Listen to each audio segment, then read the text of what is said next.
Hi Flosstube, it's Andrea, the Stitchy Bookworm. It's Saturday, October 5th.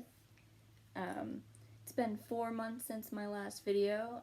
I originally wanted to film it, like a little recap after StitchCon, but I got busy with school. Cause like right before StitchCon, like I did a week worth of schoolwork in 2 days, just so I wouldn't have to worry about it while I was there. So once I got back, I did go right back into it. But kind of like a little life update.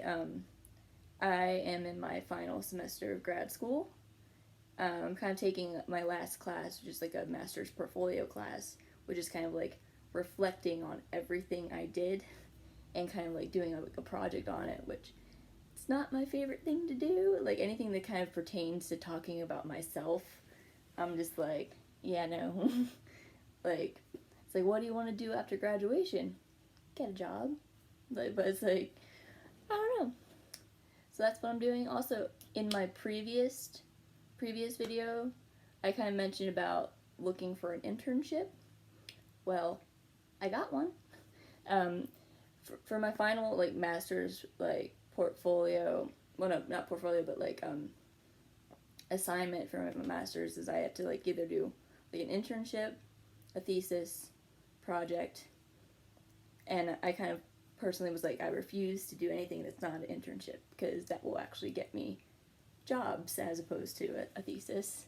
So I have an internship and I'm halfway through it actually. I'm at like a university library, kind of in like the behind the scenes. I'm doing it's special collections description and access, which is kind of like processing collections and writing finding aids, which it's not really like when I started my master's program, it's not really the direction I wanted to go in, but I didn't really know what was available, and I'm really enjoying it. Like one of my first finding aids is already on the website for people to look at to see if that collection's good enough for them to look at.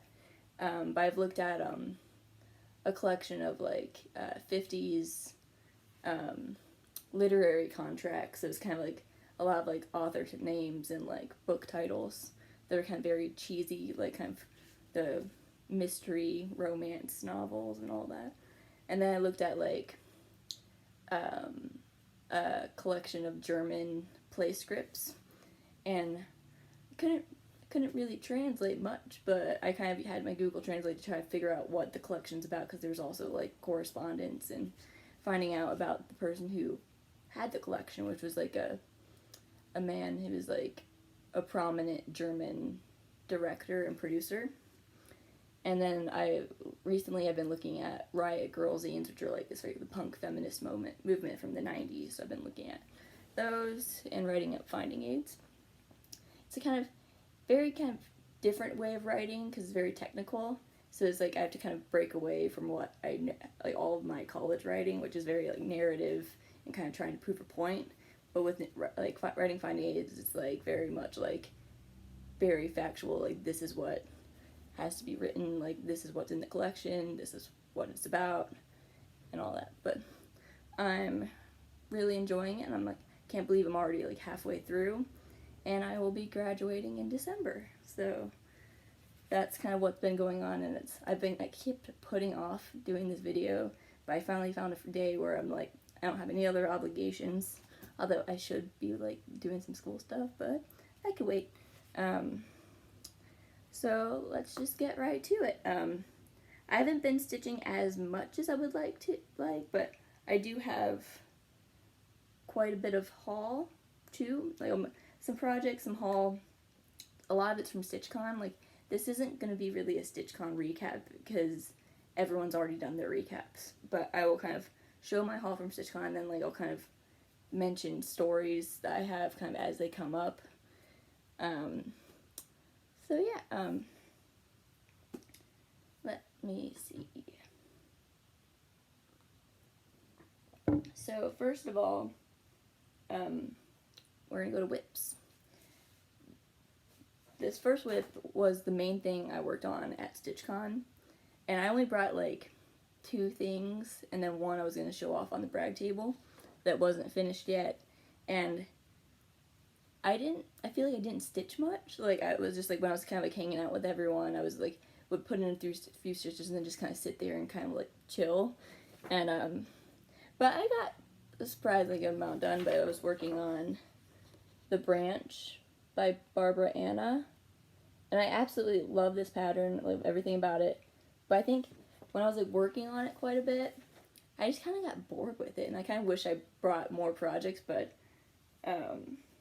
I also kind of, like, limited my projects, so it kind of forced me to have to, like, work on something that I normally kind of maybe wouldn't pick up. And the thing about this, though, is, like, it's very solid color, so it's good to, like, mindlessly work on while you're just, like, hanging out. But pretty much, this is on 32 vintage mocha linen, vintage country mocha linen, I think from Zweigert. And what I did at StitchCon was that tree, the owl, the pumpkin had already been done, but then everything else is, like, right from there up. That's kind of what I did at StitchCon. But will I be bringing it to StitchCon next year? Yeah, probably. It's, like, it's just a really good kind of mindless thing. I do want to see it finished at some point, but I've still kind of quite a bit more to go, and I can see myself, I'll probably bring multiple projects so I can have switch it out and, like, work on different things. But yeah, but it's super cute. Like, I would like to maybe get it done soon so I actually finally have some kind of spooky cross stitch that I can hang up. Then, alright, so the next one is a SAL that was started at, a stitch along that was started at StitchCon. At StitchCon I had the lovely pleasure of meeting Ryan from Wild Violet Cross Stitch, and we were talking about, like, how kind of, like, Halloween cross stitch kind of has, like it says kind of, like, they say spooky things that are just, like, kind of eerie. So, and then she mentioned this cross stitch design by Shakespeare's Peddler, and we found out that it was available in the trunk show at StitchCon, so we're like, let's get it and do a SAL. So that's what we're doing. And it's Jenny Bean's Halloween sampler by Shakespeare's Peddler, and it says, when I am dead and in my grave and all my bones are rotten, if you see this, pray think of me, or I will be forgotten. And the SAL hashtag is rotten but not forgotten SAL, and which if I remember, I'll put the hashtag down below. But it's a very relaxed stitch along. We've already started. It's like, if you want to join us, just use the hashtag. Like, Ryan and McKenna from Stitching and Sequence, they're way ahead of me, as expected, because I've been kind of slacking. So this is what I have so far. I'm doing this in the called for colors. Like, the original colors were from, like, a special chart pack, but the new colors are provided that will work just fine. So, the day after StitchCon, me, Ryan, and Abby, Top Knot Stitcher, went to Keepsakes again. Kind of after it was all died down, it was very kind of more relaxed, like, not crowded, and me and Ryan kitted up this, and we're both doing it on the same fabric, but we kind of grunged it up in our own way. Like, we put some tea, each put kind of tea dyed on it, but I experimented with red tea. You can't see it, and it's super subtle, but it didn't really hold as much. I probably could have, like, dabbed, like, a little more tea, like, red tea on there. And then we kind of kitted up the floss. But another thing, this fabric is 40 count Weeks Dye Works in beige, and this is my first time stitching on 40 count, and it was a little intimidating first, but once you got the hang out of it, it's like, I'm really enjoying it, and I could see myself stitching more things on 40 count, because it makes things so itty bitty and cute. And then Needle Minder is from Abby, Top Knot Stitcher. Check out her Etsy shop. She has lots of cute things. So there's that. But I need to catch up on this one, so. But I really love that design. Okay, then let us see.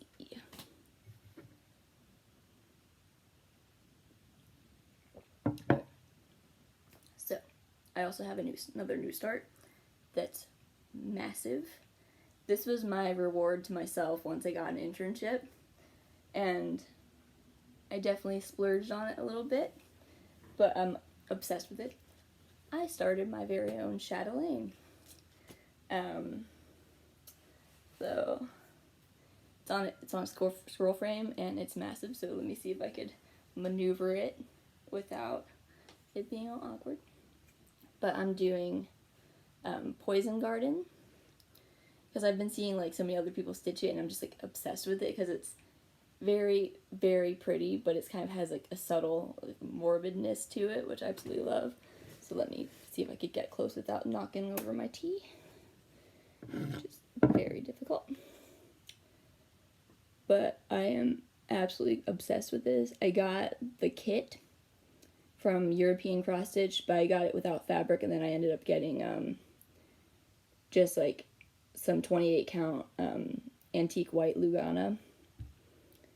And really, like, it's a frustrating thing. I can't get pictures that do this justice, and I think that's something I'll struggle with as I'm working on it.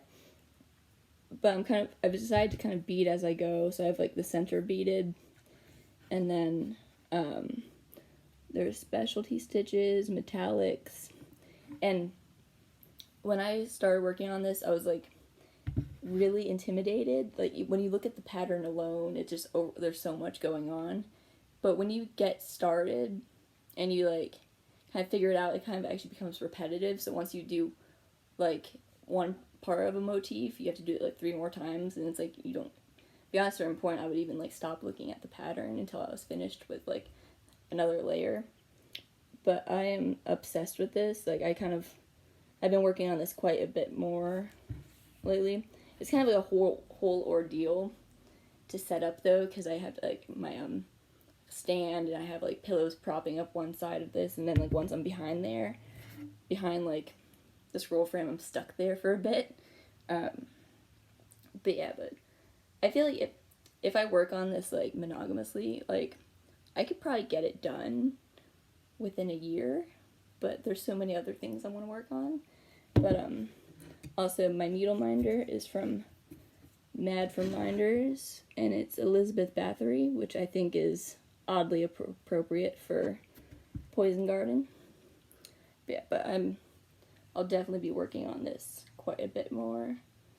It's so much fun. I'm not looking forward to having to roll up the scroll frame though, but it'll have to be done eventually.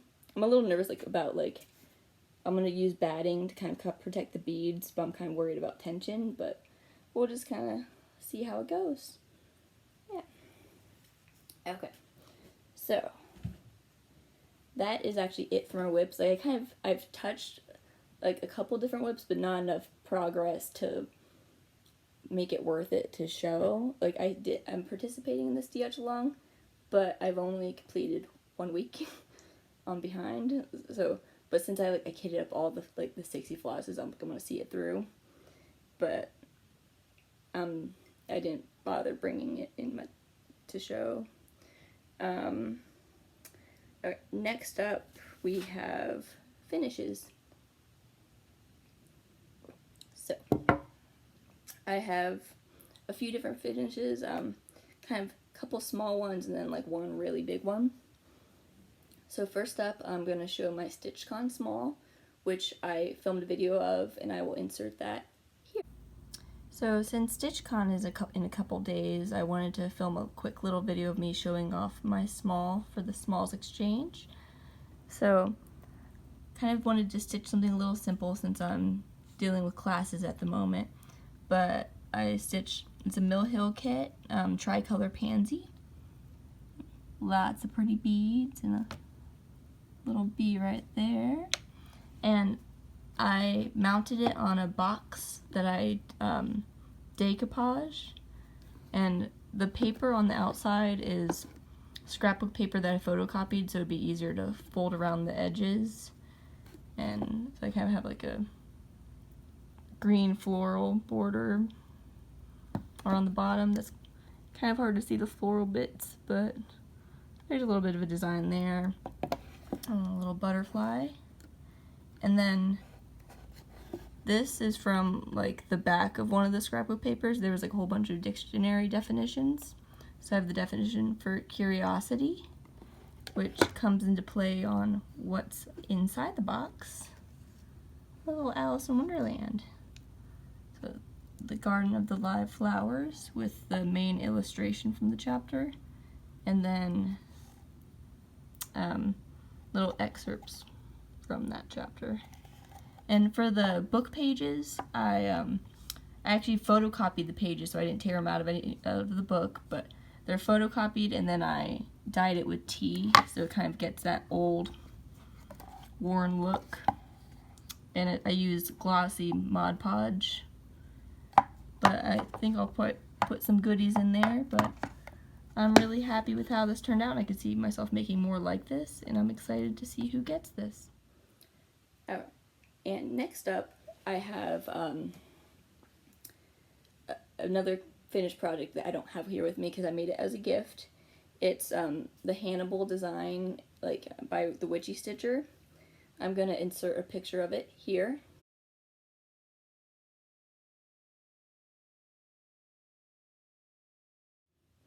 And I stitched it on a 32 count Belfast in Salem from Color and Cotton.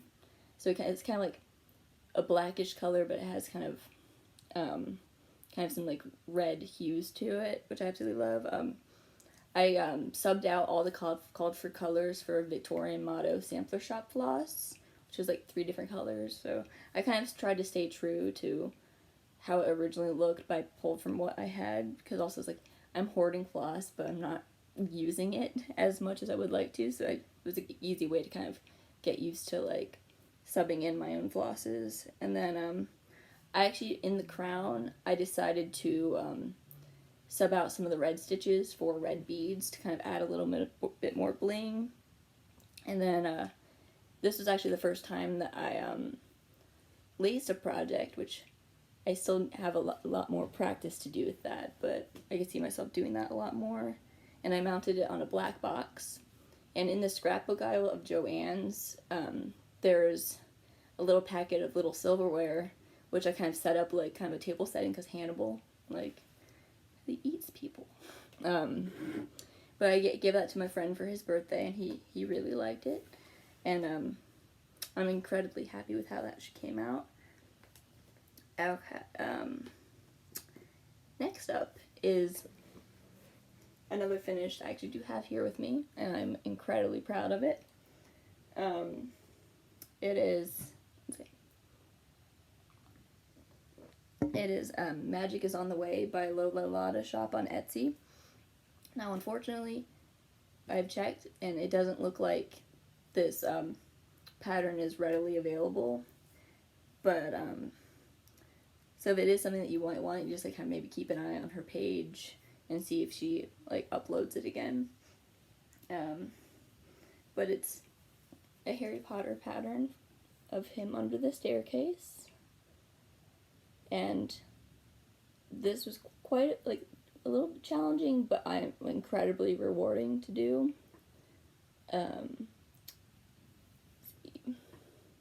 It's on 28 count Jobelin in sampler gold from Color and Cotton. But I had so much fun working on this. Like, all of that's kind of like black work, and surprisingly the castle was not as hard to do. Like the words and the crest were like the hardest things to do, and they require a lot of focus and counting just to get it just right. Also, there's called for beads in here, which I just kind of pulled from my stash and chose my own colors. It's kind of hard to see, but there's kind of pearly ones, and then in the center of each border is like a gold one. So yeah, but I think I'm gonna try to get this framed, and I might bring it to the StitchCon 2020 and for the brag table. Yeah. But I think after kind of StitchCon, I just kind of obsessively worked on it until it was done. I actually like worked on it a teeny bit at StitchCon, like doing like some of the words, which is like a mistake and very headache inducing because it required like a lot of focus.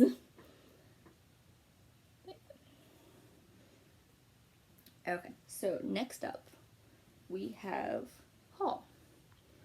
In the kind of like things I was given at StitchCon. Okay. So first up, we have what I got from the Smalls Exchange.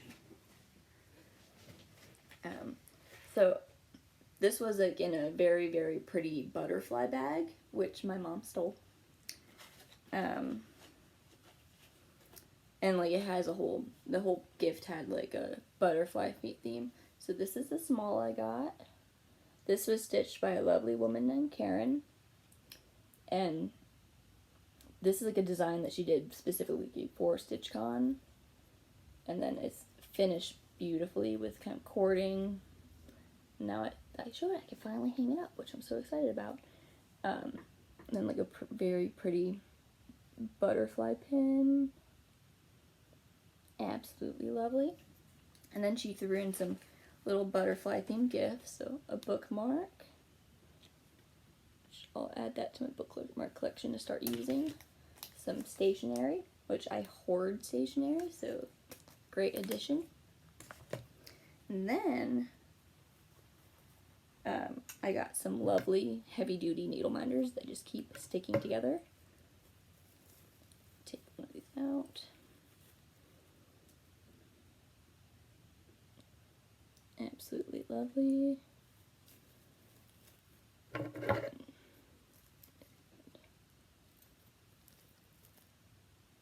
And then they just snap right together. A couple butterfly counting pins.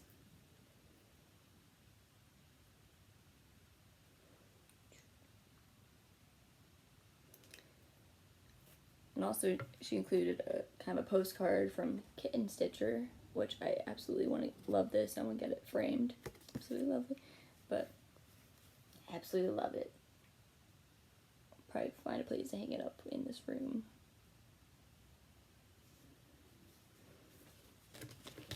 Okay. Then I acquired some needle minders from some lovely people at StitchCon. So first up, I have an Abby Cat from Abby Top Knot Stitcher.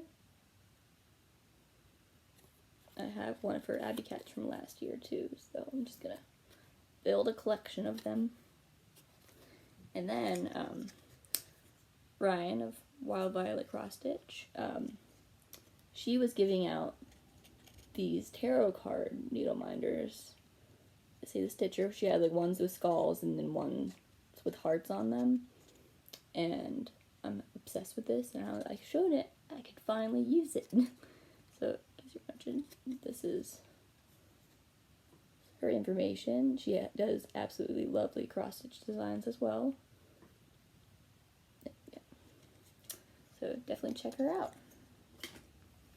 And then, I was gifted these needle minders by the lovely Jen, Spooneroo Stitcher, that were book-themed.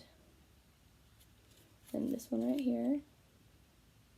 Absolutely love them. You can never have too many book needle minders. And Jen, we need to hang out more at StitchCon next year, because it's lovely getting to talk to you, but we need to just sit down and hang out some more, because I didn't get to hang out with you enough. So we're going to make that happen. So, some lovely needle minders. Okay, now other haul that I got from StitchCon.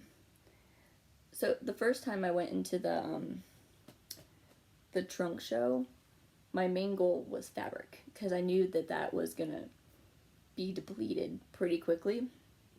So I got, and plus like the fabric was from Color and Cotton and Under the Sea Fabrics, and when you see them in person, like it kind of, pictures online do not do it justice, so when you see it in person, it's like you just kind of want to grab all of it and get it all. But I feel like I showed some self-restraint.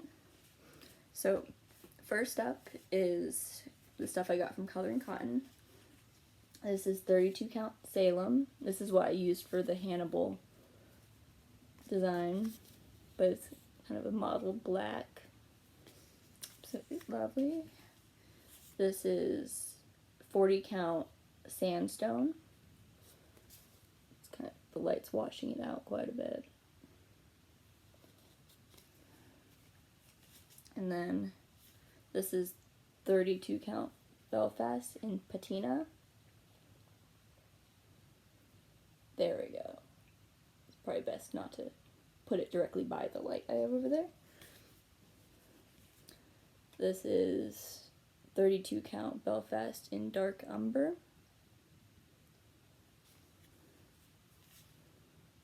And this is 28 count Cashel in Luna, which is a very good neutral gray to use. So I love that.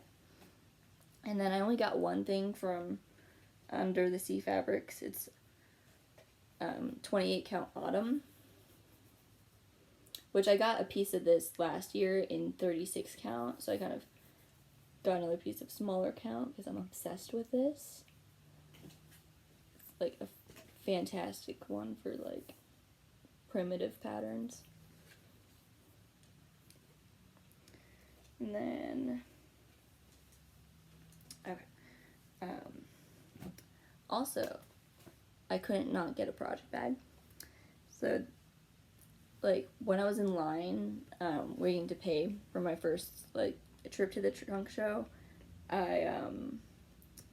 we're just, like, staring at these bags. Like, it's the,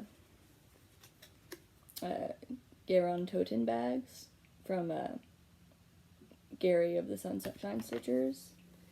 And these bags are massive. So I couldn't, like, not get one.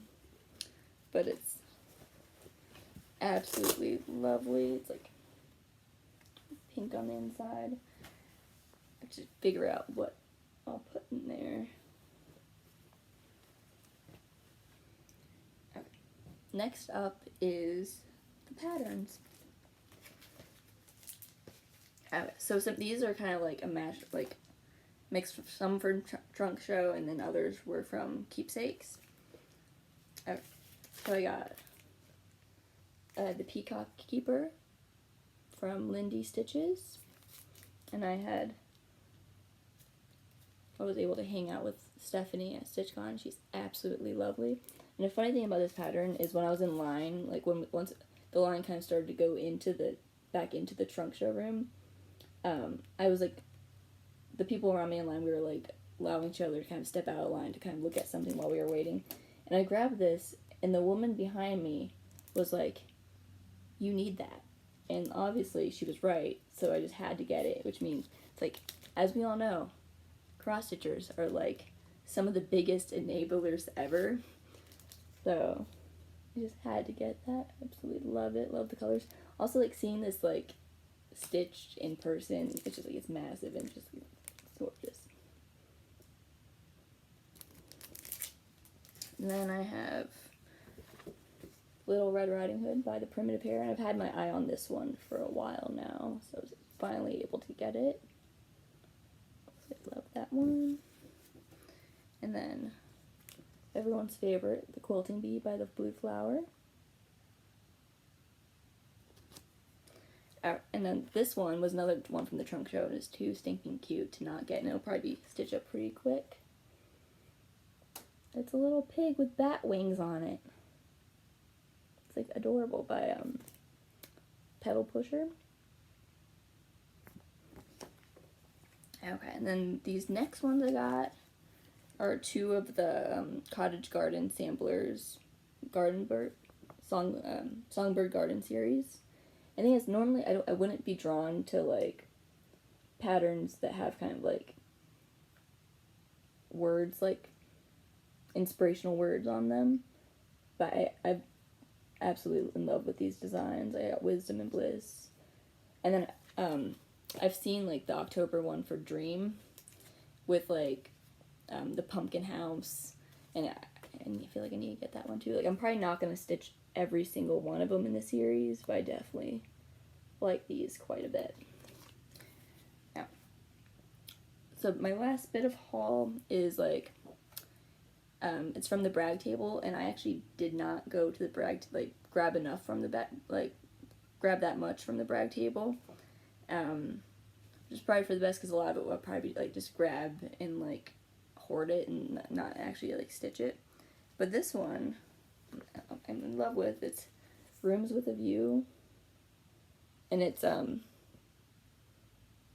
designs by Judith Kirby, who does those like unicorn charts that everyone has, where it's like the Victorian houses on like Halloween, and that's like one of my unicorns. So just to have something that's kind of designed by Judith Kirby is pretty amazing. I think that one might be favorite. Just kind of different windows. So that one's super cute. Okay, and I think that concludes haul, which brings us to books. And I've read quite a few books since my last video, and I was conflicted. I'm like, which ones do I talk about? And I decided the answer's all of them. Like, I'm gonna kind of do a rapid fire, like in the order that I read them, and I'm not gonna, like, for some, like, I'll probably talk a little bit about some of them, but other than that, I'll probably just like show them and like without going into too much detail. Because there's probably like around like over 10 books, right? It's like in a stack, like right next to me. Okay, so first off is The Binding by Bridget Collins. Like, first of all, this book, the cover alone is just stunning with the deckled edges. And it's about a boy named Emmett. Like, he's the main protagonist, and like he lives in a kind of a town where like books are forbidden, because books are actually the bound memories of other people. And it's kind of, when someone wants to forget something, they go to a binder and they kind of take the memories away and kind of put them in a book. And Emmett is sent away as an apprentice for a binder, which like he doesn't want to do. The binder's kind of more like does it as an act of like goodwill, like, and like she does kind of like, she protects the books because like it's people's kind of like memories they want to forget, and like they're like, the books can be considered like people themselves and they need to be taken care of. But then like there's an introduction to like binders who do it for publication to sell, which is kind of like controversial, kind of like reading like people's stories. But he, along the way, he discovers a book with his name on it, which means that he was bound himself.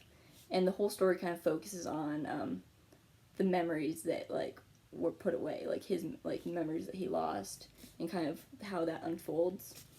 And it's the book, I really loved it, but it wasn't kind of what I was expecting. Like, it doesn't focus, after a while it focuses more on the memories that were bound, other than aside from like the act of binding itself.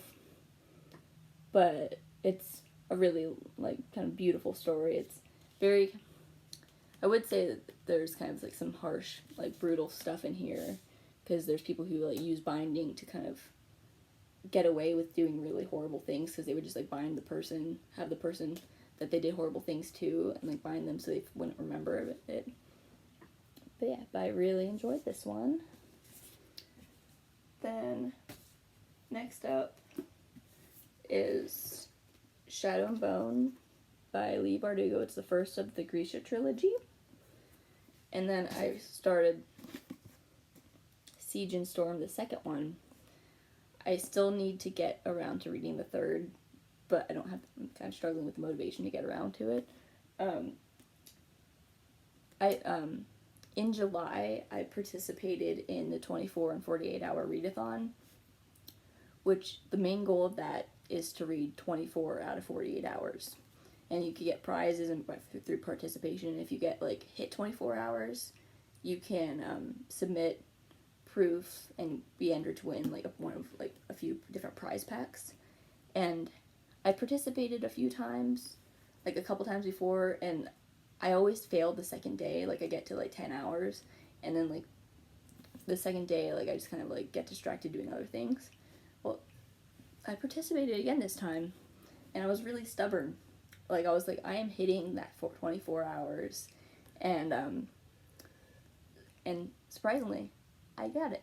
I hit 24 hours, and I actually won one of the prize packs, which I actually haven't mentioned anywhere on social media. So I got some cool stuff. But this was, I started this one before the readathon, but this was the first book I finished during it. So the next few books are books I read during the readathon, which I'll go over them really quickly. Then I read The Devouring Grey by Christine Lynn Herman, and this was like a fun, spooky read. This was a good book to read for the first one, like first full book that I read. And then I read a graphic novel called it's The Magician's Alice is a Story, and it's inspired, like, it follows the first book of the Magician's trilogy by Lev Grossman, but it's from Alice's perspective. Like, she's, like, The Magician's is kind of like, a way to describe it is like Harry Potter meets Chronicles of Narnia, but for adults. Like, because, like, there's the main cast, like, the cast of characters, they're, like, in, like, college, so it's kind of a lot of shenanigans. And it was made into a TV series, like, the whole trilogy was made into a TV series for Sci-Fi, and it's kind of like a grad school.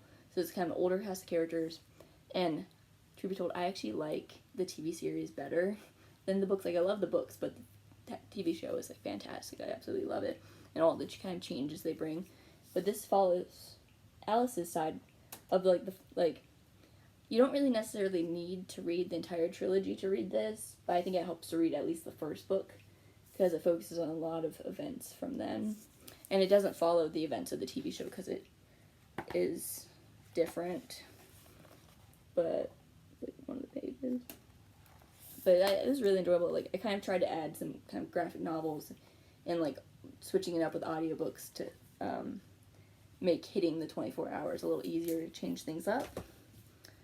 Then the next book I read was This Savage Song by Victoria Schwab, and, like, this has been pretty much the year of Victoria Schwab for me, for reading, like, everything she's written, and this is one of her young adult books, it's kind of fantasy about, like, a world with monsters, and lots of fun. I still need to read the second one, though. And then I reread the first Lock and Key graphic novel to kind of, I was kind of running out of steam, and it kind of helped a little bit, but I don't have that one here. And then I hit 24 hours while reading this book, The Bookish Life of Nina Hill by Abby Waxman, and it's just a very cute, like, kind of like romantic comedy.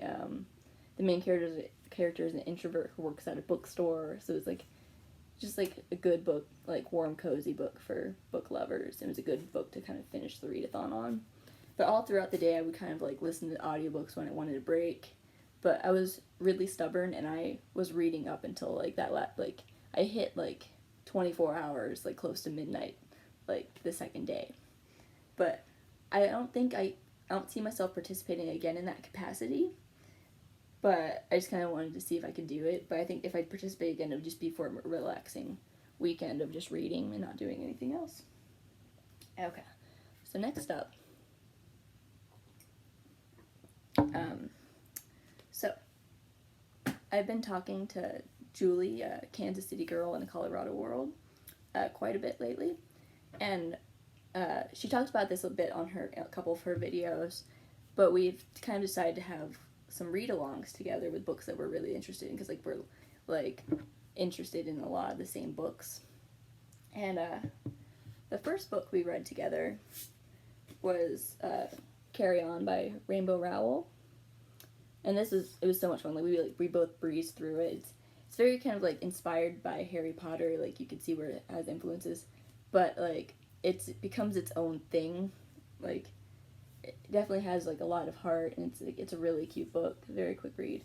But it was a lot of fun, like, doing kind of a read along. Like, it was very relaxed one where we would kind of tell each other, like, what page we were on, just so we don't spoil it. and we just chat about what was going on and react to things together. But that was the first one, and the second book, Wayward Son, came out recently, which we need to get to reading that soonish. But there's just so many books that we want to read, and it's overwhelming. Especially like now, there's like multiple, like there's tons of books coming out in the next 2 months that like we're just excited about, and we need to read them all. So there's that one, and then okay, so this book is another book that Julie and I read together, and it's one of my favorite ones I've read recently. It's Nevernight by J. Kristoff. And first of all, this frequently gets shelved in YA, or like lumped together with YA, because it does have a lot of kind of crossover appeal with the YA audience, but this is a very adult fantasy. The main character, Mia, she's 16, and like her family, like bad things happen to her family, and she kind of wants revenge. So she goes to assassin school called the Red Church, and kind of like learns how to become the best assassin to kind of get revenge. And she also has this shadow cat that follows her around named Mr. Kindly, and he consumes her fear. And he's like very snarky, and kind of like they have fun banter. But it's extremely brutal. There's explicit sex scenes, but it's so fun. Like it's a trilogy. It's like the third book just came out recently, and then I'm dying to read the sequel, which is God's Grave. And it has kind of like the boarding school trope that is in a lot of YA, but it's like boarding school on like steroids. Like if you fail a class, you could probably die. Or like if you like wander around the corridors past curfew, you'll be tortured. Like, and then like there's like this like library where all the books that were kind of destroyed go. It has books that just like people don't want the world to know, and they're protected by bookworms. So it's lots of fun stuff in this book. I'm like super excited to read the sequel. And then next up, Julie and I are doing a reread of books that we both already read, and it's The Raven Cycle by Maggie Stiefvater, and it's a book, like 4 books in the series, and it's about a girl who lives in a house full of psychics, and she's told that like she's been told all of her life that if she kisses her true love, he will die. And then it's kind of stuff going around with that, and then there's like a group of kind of prep school boys and who she befriends, and it's kind of, there's some Welsh mythology. It's just kind of like a whole bunch going on, but it's like they're really fun books. And we've read the first 2 so far, and we're rereading it because the main series is done, but in November, this character right here, his name's Ronan, he's getting his own spin-off trilogy. So we're kind of reading as a refresher, and like the cool thing about Ronan is he could take things from his dreams, like take things out. Like he has like a pet raven that he's taken out of his dreams, and like he's just a very angsty and fun, interesting character. So this has been really enjoying. I want to try to read the last 2 books in the series this month, so that I'll be ready for the final book. Ready for the first book in the Ronan trilogy, which is called Call Down the Hawk. I'm super excited about that one. And then the last book that I read is one I got from Owl Crate, like the most recent Owl Crate, The Bone Houses by Emily Lloyd Jones. And this one was a very quick read. It's about like a grave digger in kind of like this like medieval time who she kind of runs her family's like graveyard, and there's things called bone houses, which are reanimated kind of like corpses or skeletons that kind of roam around. Then there's a curse that goes along with it, and she becomes friends of a map maker who comes into town, and they kind of go on a little journey to figure out what's the deal with the corpses, just kind of like rising and how to get that. And I'm not a big fan of like zombie books, but this one doesn't feel like it at all. It reads kind of like an old fairy tale or folklore, so it kind of has that kind of where everything's wrapped up with a bow afterwards, and then there's kind of some morals to go, like themes that go along with the story. But this one was a lot of fun. And now that it's October, I've been kind of wanting to read a lot of spooky books, so that's kind of my main focus for the month. So I have kind of some more good books going around, but I'm in full on spooky mode right now. And that's all that I have right now. This didn't go as long as I thought it would. But first of all, I want to thank, like, I've noticed I've been getting some new subscribers. I want to thank you. And, like, I've been really bad with replying to comments recently, but I see everything, and I greatly appreciate it. Like, the support is, like the love and support is amazing. So, yeah, I don't know when I'll be doing another video, but I'll definitely have graduated before then, so that's kind of exciting things I have going on. I could see myself working more on my Chatelaine, and hopefully more on the Jenny Bean Sal. But yeah, I'm just hoping, period, that I get more time to stitch, and like there's so many new designs coming out that I want. But yeah, so I'm gonna wrap it up here. Thank you for watching, and I will see you next time.